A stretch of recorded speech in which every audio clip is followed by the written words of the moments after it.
ఆయమ్మ అందరికీ నమస్తే. అందరికీ ముందుగా తెలుగు నామ సంవత్సర శుభాకాంక్షలు. అలాగే డిఎస్సి ప్రిపేర్ అవుతున్నటువంటి ఆస్పిరెంట్స్ అందరూ కూడా ఈ 2025 సంవత్సరంలోని విజయం సాధించాలని మనస్ఫూర్తిగా కోరుకుంటూ నా ఇష్టదైవాన్ని ప్రార్థిస్తున్నాను. అదేవిధంగా ప్రభుత్వ ఉద్యోగాలు ప్రిపేర్ అవుతున్న అందరూ కూడా ఈ 2025 సంవత్సరం అందరూ కూడా మంచి జరగాలని కోరుకుంటూ మన వీడియోలోకి వెళ్దాం. అయితే ఇప్పుడు నిన్న జరిగినటువంటి చంద్రబాబు నాయుడు గారు అదేవిధంగా నారా లోకేష్ గారు కూడా 2 డిఫరెంట్ స్టేట్మెంట్స్ అయితే ఇవ్వడం జరిగింది. సో వాటి పైన యాక్చువల్గా దీన్ని ఎలా చూడాలి ఏంటి అనేది ఆలోచించినట్టయితే ముఖ్యమంత్రి గారు ఏమైనా 2-3 రోజుల్లో నోటిఫికేషన్ ఇస్తాం అలాగని ప్రకటన ఇవ్వడం జరిగింది. అలాగే విద్యాశాఖ మంత్రి అయినటువంటి లోకేష్ గారు ఏంటంటే మరో 10 రోజుల్లోని నోటిఫికేషన్ డిఎస్సి నోటిఫికేషన్ ఇస్తాం అలాగని చెప్పడం జరిగింది. ఇక ఈ 2 ఎలా ఉన్నట్టయితే మరో ఆస్పెక్ట్ ఏంటంటే టెట్ ఉంటుందా లేదంటే టెట్ కమ్ టీఆర్టీ ఉంటుందా అనేటువంటి డౌట్ అయితే మరి కొంతమందికి ఉంటుంది. అయితే మొత్తానికి 2-3 రోజుల్లోని నోటిఫికేషన్ అనేది అసాధ్యం. సో తర్వాత వచ్చిందంటే అలాగే మరొక కోణంలో మనం ఆశించినట్టయితే 10 రోజుల్లో నోటిఫికేషన్ అనేది మనం ఇది ఆశించవచ్చు. ఎందుకల్లా ఆశించవచ్చు అంటే ఆల్రెడీ పూర్తి క్లారిటీ తోటి ఉన్నట్టు మనకైతే సమాచారం ఉంది. ఖచ్చితంగా 10వ తారీఖు లోపు అయితే ఖచ్చితంగా నోటిఫికేషన్ అయితే వస్తుందమ్మా, బలంగా చెప్పగలను నేను. ఎందుకనంటే ఇప్పటి వరకు కూడా నేను ఇంత బలంగా నేను చెప్పలేదు. ఎందువల్లంటే మనకు కూడా వాళ్ళు ఆలోచిస్తాం అన్నటువంటి చెప్పడం కానీ లేకపోతే వాళ్ళు వచ్చారంటే ఎమ్మెల్సీ చిరంజీవి గారిని కూడా అడిగినప్పుడు కూడా త్వరలో నిర్ణయం తీసుకోబోతారు అనేటువంటి సమాధానం సార్ చెప్పడం కానీ, మరొక ఎమ్మెల్సీ గారిని అడిగినప్పుడు కూడా అదే విధంగా చెప్పడం. తర్వాత వాళ్ళు వచ్చారంటే మన ఇటీవల కాలంలో అయ్యన్ పాత్రి గారిని కలిసినప్పుడు కూడా ఖచ్చితంగా నోటిఫికేషన్ ఇస్తారనేటువంటి సార్ చెప్పడం కానీ ఇలా జరిగింది. కానీ పర్ఫెక్ట్ గా ఖచ్చితంగా వస్తుంది అనేటువంటిది బలమైనటువంటి నమ్మకంతో చెప్పినటువంటి సందర్భాలు లేవు. కానీ ఇటీవల పరిణామాల దృష్టి ఏంటంటే కొంతమందిని కలిసినప్పుడు కూడా ఖచ్చితంగా ఈ వారం 10 రోజుల్లో నోటిఫికేషన్ ఉంటుందని వీళ్ళందరూ కూడా మళ్ళీ మనకు చెప్పడం జరిగింది.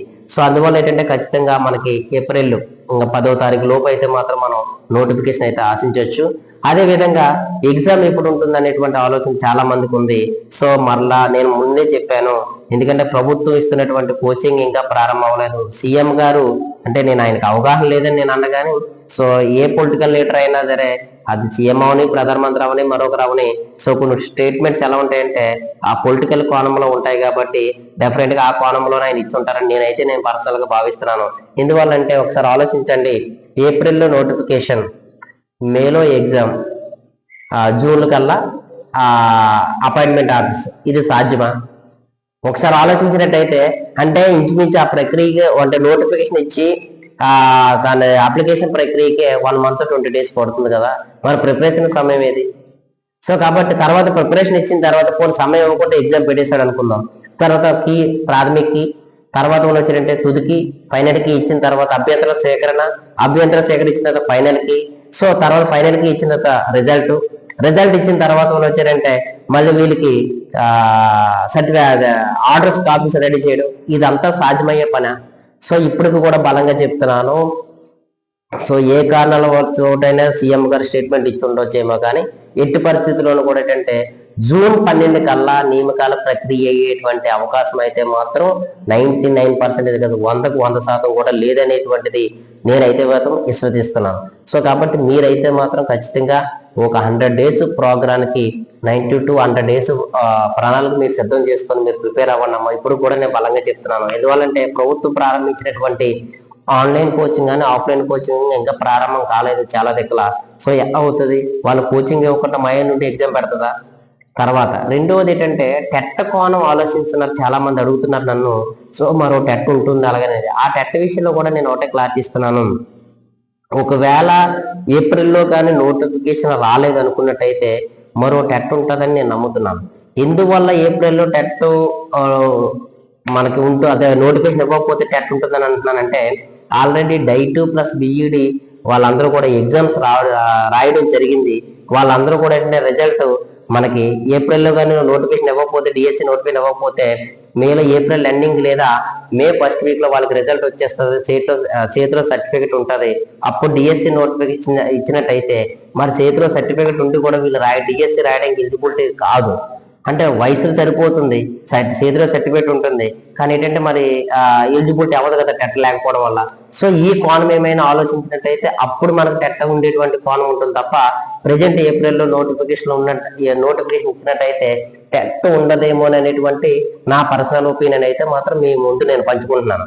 సో తర్వాత వచ్చారంటే ఇక టెట్కమ్ టీఆర్టీ అనేది ఇప్పుడు పెడితే ఎలా ఉంటుంది అనేటువంటి కొంతమంది ఆలోచిస్తున్నారు. న్యాయపరమైనటువంటి చిక్కులు వస్తాయనేటువంటి ఆలోచనతోటి సో ప్రభుత్వం వారు ఉన్నట్టు కూడా మనకి విషయం తెలిసింది. ఇక చాలా మంది ఒకటి చెప్తున్నారు, మన నోటిఫికేషన్ అంటే మన ఏ యూట్యూబర్ని మనం ఎప్పుడు కూడా పర్సనల్ గా టార్గెట్ చేయము. తర్వాత వచ్చారంటే ఎవరి పందాలో ఎవరికి ఉండేటువంటి పందా వాళ్ళకి వెళ్తారు, ఎవరికి ఉండేటువంటి సోర్స్ తో వాళ్ళ సమాచారం మీకు ఇస్తూ ఉంటారు. అయితే నేనేమంటున్నానంటే నోటిఫికేషన్ ఆగుతుంది అనేటువంటి రాదనేటువంటిది మీరు ఎలా జస్టిఫై చేస్తారు?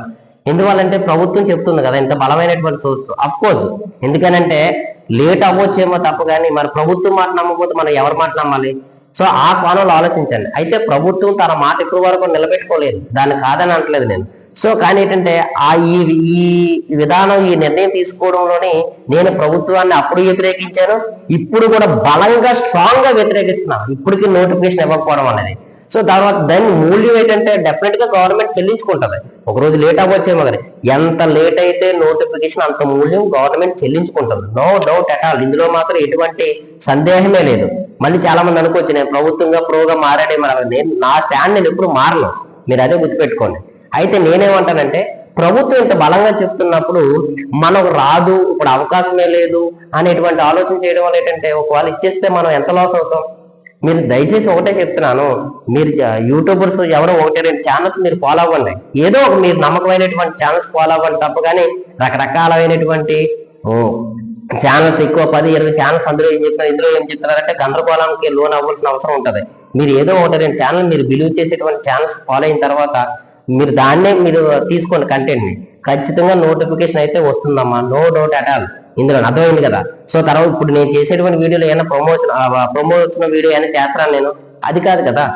సో నా ఉద్దేశం ఏంటంటే మీకు జెన్యూన్ గా సమాచారం ఇవ్వాలనేటువంటిది. నేను కోచింగ్ సెంటర్ రన్ చేసుకోవచ్చు, నేను నడిపించవచ్చు, నేను బ్యాచ్ వేయచ్చు, డిఎస్సిగా రకరకాలైనటువంటి ఆర్ఆర్బీకి రకరకాలైంది, అది కాదు నా ఉద్దేశం. మీకు ప్రాపర్ గా ఒక ఇన్ఫర్మేషన్ ఇవ్వాలనే ఉద్దేశంతో నేను మీ ముందుకు వస్తున్నాను. అండ్ నేనే కదా ఇంకా చాలా ఛానల్స్ ఉన్నాయి మీకు జెన్యూన్ గా వచ్చేటువంటి ఇన్ఫర్మేషన్ ఇచ్చేటువంటి ఛానల్స్. ఏదో ఒకటి రెండు ఛానల్స్ మీరు నమ్మి మీరు ముందుకు వెళ్ళాలి తప్ప కానీ అనేకమైనటువంటి ఛానల్స్ చూడటం వల్ల ఏమవుతుందంటే మీరు ఇందులో ఎలా చెప్పారు మళ్ళీ అందులో ఎలా చెప్పారు, టెట్ ఉంటుందా లేదా, లేకపోతే డిఎస్సి నోటిఫైన్ ఉండదంట, సో ఉన్నట్టంటే మళ్ళీ 40 రోజులు ఎగ్జామ్ జరిగిపోద్దంట. సో ఏంటి పరిస్థితి అంటే ఆల్రెడీ మీరు ఒకటే గుర్తుపెట్టుకోండమ్మా, మనకి ఎగ్జామ్స్ ఎంసెట్, ఏపీ సెట్ కానీ, ఆ సెట్ కానీ, లా సెట్ కానీ ఇవన్నీ కూడా డేట్లు ఆల్రెడీ ఫిక్స్ అయిపోయాయి. సో అలాంటప్పుడు ఏమవుతుందంటే అక్కడ మళ్ళీ కొద్దిగా ఇబ్బంది అవుతుంది. తర్వాత ఉన్న ఏపీపీఎస్సీ కూడా ఏంటంటే జూన్ 16 నుంచి మళ్ళీ రిమైనింగ్ అన్నింటిలో కూడా ఏంటంటే జేఎల్, డిఎల్, తర్వాత లైబ్రరీ అని రకరకాల ఇన్నింటిలో కూడా ఏంటంటే ఎగ్జామ్ షెడ్యూల్ ఇచ్చింది. ఈ టైంలో ఎగ్జామ్ జరపడానికి ఎక్కడ స్కోప్ ఉంది? సో తర్వాత మనం కూడా ఆలోచించి తర్వాత సెంట్రల్ ఎగ్జామ్స్ ఉన్నాయి కాబట్టి ఈ అన్ని కోణంలో చూసిన ఏంటంటే నా అంచనా ప్రకారం మేలో ఏంటంటే ఎగ్జామ్ జరగడానికి ఏంటంటే మాత్రం చాలా తక్కువ అవకాశాలు ఉన్నాయి. దయచేసి మీరు దృష్టిలో పెట్టుకొని మీరు ఒక 90 రోజులు ప్రణాళిక వేసుకొని మీరు చదవండి. ఖచ్చితంగా మీరు ఇప్పటి వరకు పడినటువంటి శ్రమకి అయితే మాత్రం ప్రతిఫలం దక్కడానికి అవకాశం ఉంది కాబట్టి దీన్ని మిస్యూజ్ చేసుకోవద్దని కోరుకుంటూ మరొక్కసారి ఈ 2025 సంవత్సరం అంతా కూడా మీకు మంచి జరగాలని కోరుకుంటూ సెలవు తీసుకున్న. జై హింద్, జై భారత్.